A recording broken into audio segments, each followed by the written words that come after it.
ओम शांति। आज 16 मार्च 2023 के ईश्वरीय महावाक्य सुनते हैं।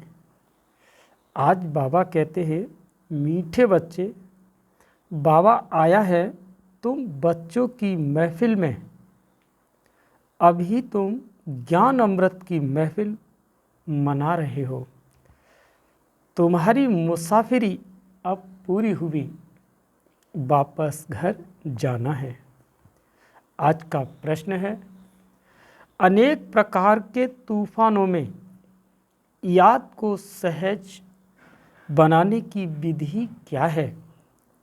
तो उत्तर में बाबा कहते हैं कि शरीर निर्वाह करते 5-10 मिनट भी बुद्धि को सिर्फ बाबा में लगाने की कोशिश करो। इस शरीर को भुलाते जाओ, मैं अशरीरी आत्मा हूँ। पाठ बजाने के लिए इस शरीर में आई हूँ, अब फिर अशरीरी बन घर जाना है। ऐसे ऐसे अपने साथ बातें करो। एक सत बाप के साथ बुद्धि का संग हो और दूसरे संग से अपनी संभाल करो तो सहज याद हो जाएगी। गीत आ गए दिल में तो। ओम शांति। बच्चों ने गीत सुना और अर्थ भी बच्चों ने दिल में समझा होगा।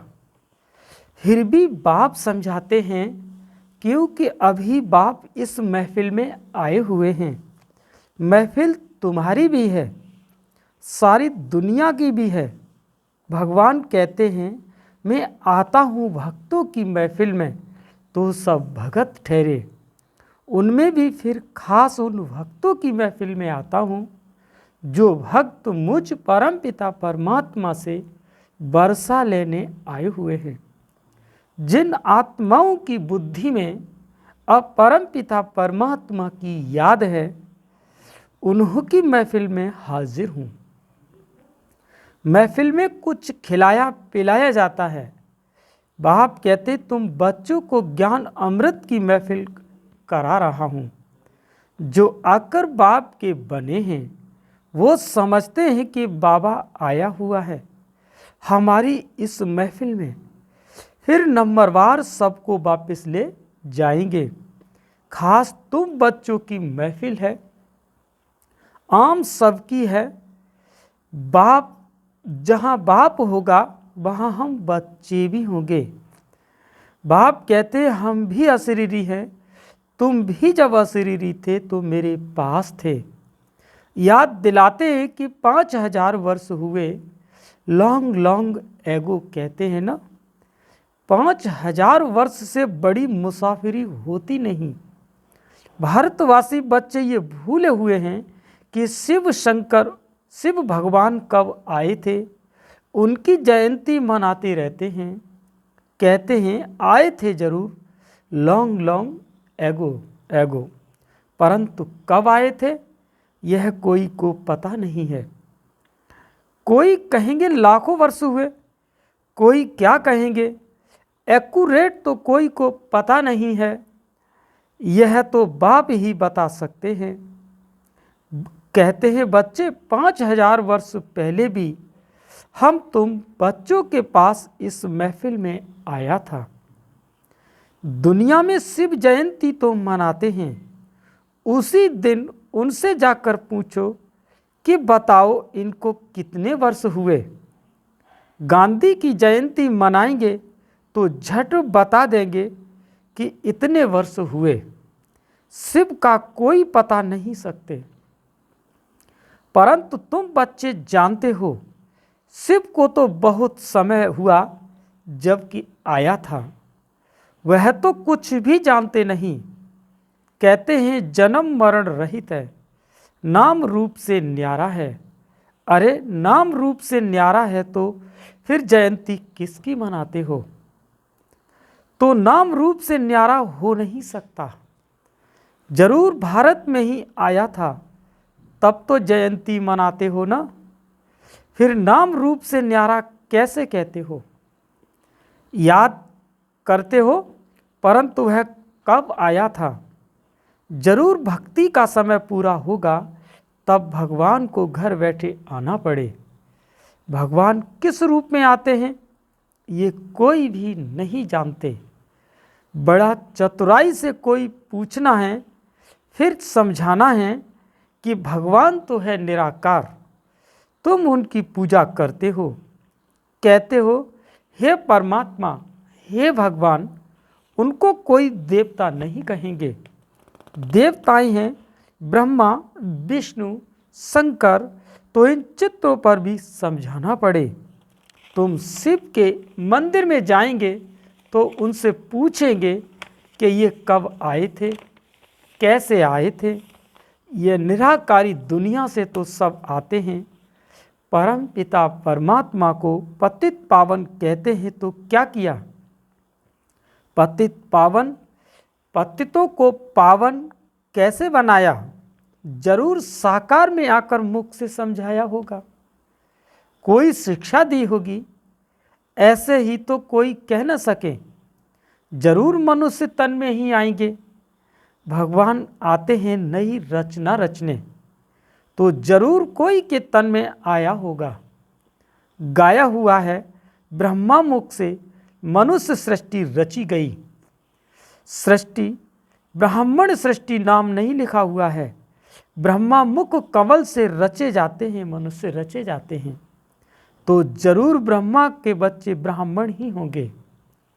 प्रजापिता ने तो जरूर ब्राह्मण ब्राह्मणियां रचे होंगे। सिर्फ मेल रचे तो वृद्धि कैसे हो, सिर्फ फीमेल्स रचे तो वृद्धि कैसे होगी। इसलिए दोनों ही ब्रह्मा कुमार और कुमारियां, नहीं तो ब्राह्मण संप्रदाय कैसे बने। परम पिता परमात्मा रचता बेशक है। ब्रह्मा द्वारा मनुष्य सृष्टि रची जाती है, तो जरूर ब्रह्मा तन में आना पड़ता होगा। यह बातें जो अच्छी रीति समझकर और धारण करेंगे, फिर वही समझा सकेंगे। जो पूरे राजयोगी होंगे, बाप को और राजाई को याद करते होंगे, जिसके लिए ही बाबा कहते हैं कि बच्चे स्वदर्शन चक्रधारी बनो। सब तो पूरा याद करते नहीं हैं। बाबा के पास आते हैं, कहते हैं कि ज्ञान तो सहज है, चक्र को भी समझा है, 84 जन्मों का राज भी ठीक समझा है। 84 जन्म तो जरूर लेने हैं, और जो पहले नंबर वाले हैं वही 84 जन्म लेंगे। यह तो सब ठीक है, परंतु याद में रहना यह बड़ा मुश्किल है। योग में अनेक प्रकार के तूफान आते हैं, उनको कैसे बस करें, उसका उपाय क्या है, कौन सा टाइम है जिसमें अच्छी रीति याद कर सके। तो बाबा ने समझाया, यूँ तो चलते फिरते उठते बैठते याद करो। अभी तुम यहाँ बैठे हो, हम तुमसे पूछते हैं कि स्त्री को याद करते हो। अब नाम स्त्री का सुना और झट बुद्धि भागी स्त्री की तरफ। बुद्धि का काम हो गया ना। वैसे ही तुम भल कोई का काम शरीर निर्वाह अर्थ करो, परंतु शिव बाबा के पास बुद्धि लगाने की कोशिश करो। 5-10 मिनट भी याद करो। हाँ, यह माया भी जरूर बिगड़ डालेगी। तूफान बड़ी जोर से आएंगे डगमगाने के लिए, परंतु फिर भी तुम अपना पुरुषार्थ करते चलो। इस शरीर को भुलाना अथवा बाप की याद में रहना, बात एक ही है।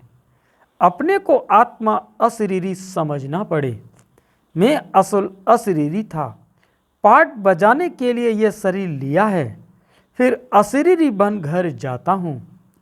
बुद्धि में सिर्फ बाप और बाप का घर याद हो।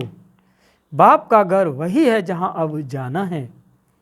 फिर यह बुद्धि में है कि बाप की प्रॉपर्टी है सत्युग, तो एक बाप की याद से वो भी याद आएगी।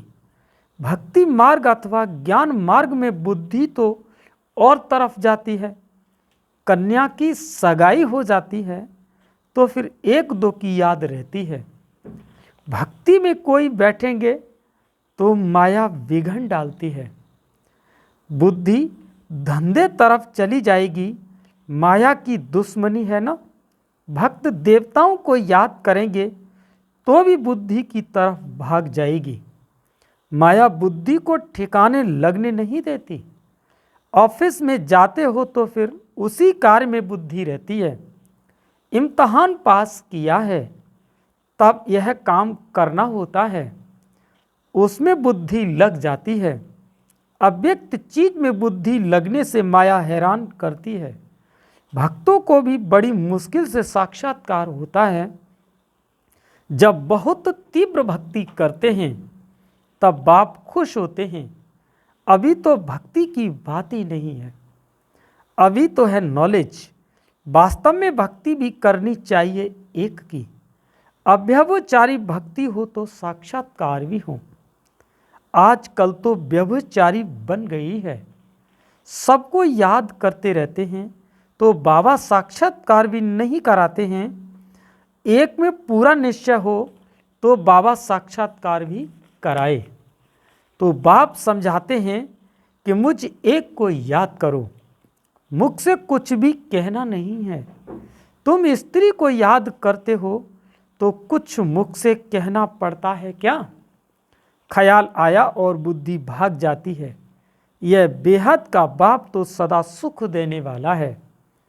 तो अब तुम्हारी सगाई कराते हैं उस परम पिता परमात्मा से, तो उसको याद करने का प्रयत्न करो। माया तो तूफान लाएगी, सारी दुनिया दुश्मन बनेगी, परंतु बाप को नहीं भूलना। जितना बाप को याद करेंगे उतना विकर्म विनाश होंगे। ऐसे तो बहुत मनुष्य होते हैं जो सारा दिन भगवान का नाम भी नहीं लेते। बहुत खराब संग होता है, इसीलिए गाया जाता है कि संग तारे और कुसंग बुरे। सत परम पिता परमात्मा का ही संग ही पतित से पावन बनाएगा। अभी तो सारी दुनिया पतित है, उनको संग चाहिए पतित पावन का, तो जरूर उनको यहाँ साकार में आना पड़े ना। सत है ही एक और सत की महफिल में तुम बैठे हो। जानते हो हम आत्माओं का संग परम पिता परमात्मा के साथ है। बाप कहते हैं मेरी याद से ही तुम्हारे विकर्म विनाश होंगे। अच्छा संग होगा तो मुरली सुनेंगे। बुद्धि योग एक बाप के साथ लगा रहेगा तो ऐसा संग तारेगा, अर्थात पावन बनाएगा। पावन बनने बगैर उनके पास कोई जा नहीं सकते। बाप खुद ही सिखलाते हैं मेरे साथ कैसे योग लगाओ। पढ़ाने लिए खुद आकर सम्मुख होते हैं। बुद्धि का योग और संग तोड़ एक संग जोड़ना है, तब विकर्म विनाश होंगे और कोई उपाय है नहीं। पावन दुनिया है स्वर्ग, वहाँ के सुख अपार हैं। ऐसे नहीं कि वहाँ भी दुख हैं, दैत्य हैं। वहाँ तो दुख का नाम निशान नहीं रहता, सो भी 21 जन्मों के लिए। बाप तो यहाँ आकर पढ़ाते हैं भगवान वाच, हम तुमको राजाओं का राजा बनाने सहज राजयोग सिखाता हूँ। मनुष्यों की बुद्धि में तो श्री कृष्ण का चित्र आ जाता है, तुम्हारी बुद्धि में है हमको पढ़ाने वाला शिव बाबा है, जो ही ज्ञान का सागर है। वही तुम बच्चों को नॉलेज दे रहे हैं। यह है सुदर्शन चक्रधारी त्रिकालदर्शी बनना।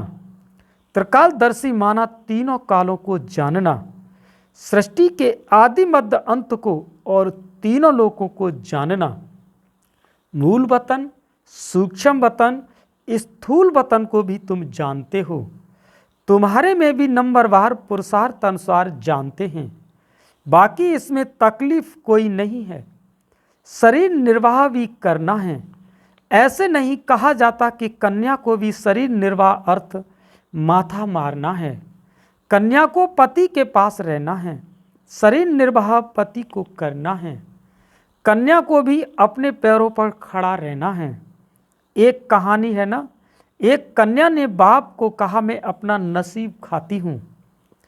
तो तुम कन्याएं भी अपना पुरुषार्थ कर रही हो। जितना पढ़ेंगे, श्रीमत पर चलेंगे, 21 जन्म राज्य करेंगे, कन्याओं का काम है पढ़ना और ससुर घर जाना। तुमको भी विष्णुपुरी स्वर्ग में भेजा जाता है। जितना पढ़ेंगे उतना ऊंच पद पाएंगे। वह तो है, ऐसे ही करके कहानी सुनाते हैं। सच्ची सच्ची बात यहाँ की है। बाप खुद बैठ उनका रहस्य सुनाते हैं। तुम सब कन्याएं हो। अधर कन्या भी अपना जीवन बना रही है। बाप ऐसे कर्म सिखलाते हैं जो कभी दुखी व विधवा नहीं होना पड़ेगा, परंतु विरला ही कोई ऊंची तकदीर बनाते हैं। कोई तो बनाते बनाते फिर आश्चर्यवत भागंती हो। ऐसे बाप को भी फारकती दे देते हैं, डायवर्स भी दे देते हैं, क्योंकि शिव बाबा बाप भी है तो पतियों का भी पति भी है। ऐसे बाप को बच्चे फारकती दे देते हैं, तकदीर को लकीर लगा देते हैं। सजनी है तो भी डायवर्स देने से कौड़ी तुल्य बन पड़ेगी, यह भी गाया हुआ है।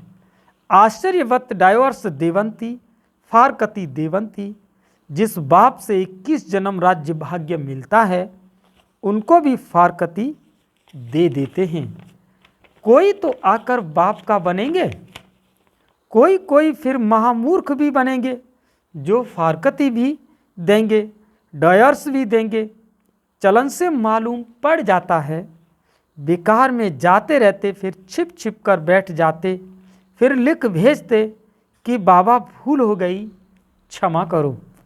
अब 100 गुना दंड तो चढ़ गया, फिर कैसे कैंसिल हो सकता है? सच बताने से आधा माफ भी हो जाए। इसीलिए बाबा कहते हैं छिपकर कभी बिखार में नहीं जाना, न फैमिलियरिटी में ही आना है। क्रोध भी बहुत भारी भूत है, बहुतों को दुख देते हैं। कोई में 5 विकारों का दान दे फिर वापस ले ले तो पद भी भ्रष्ट हो जाएगा। अच्छा, मीठे मीठे सिक्की लदे बच्चों प्रति माता पिता बाप दादा का याद प्यार और गुड मॉर्निंग। रूहानी बाप की रूहानी बच्चों को नमस्ते। हम सभी रूहानी बच्चों की रूहानी माता पिता बाप दादा को याद प्यार गुड मॉर्निंग, नमस्ते नमस्ते नमस्ते। अब सुनते हैं धारणा के लिए मुख्य सार। पहला पॉइंट, अपनी ऊंच तकदीर बनाने के लिए विकर्म विनाश करने का पुरुषार्थ करना है। पढ़ाई पर पूरा ध्यान देना है। दूसरा पॉइंट, कुसंग से अपनी संभाल करनी है। पतित पावन बाप के संग से स्वयं को पावन बनाना है। वरदान, स्वदर्शन चक्रधारी बन हर कर्म चरित्र के रूप में करने वाले माया जीत सफलता मूर्त भव। जैसे बाप के हर कर्म चरित्र के रूप में गाए जाते हैं, ऐसे आपके भी हर कर्म चरित्र के समान हों। जो बाप के समान सुदर्शन चक्रधारी बने हैं उनसे कभी भी साधारण कर्म नहीं हो सकते। स्वदर्शन चक्र की निशानी है ही सफलता स्वरूप। जो भी कार्य करेंगे उसमें सफलता समाई हुई होगी।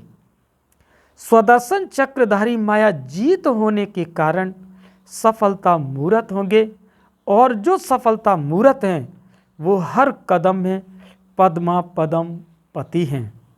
आज का स्लोगन है कि खुशी के समर्थ संकल्पों की रचना करो। खुशी के समर्थ संकल्पों की रचना करो तो तन मन से सदा खुश रहेंगे। अच्छा, ओम शांति।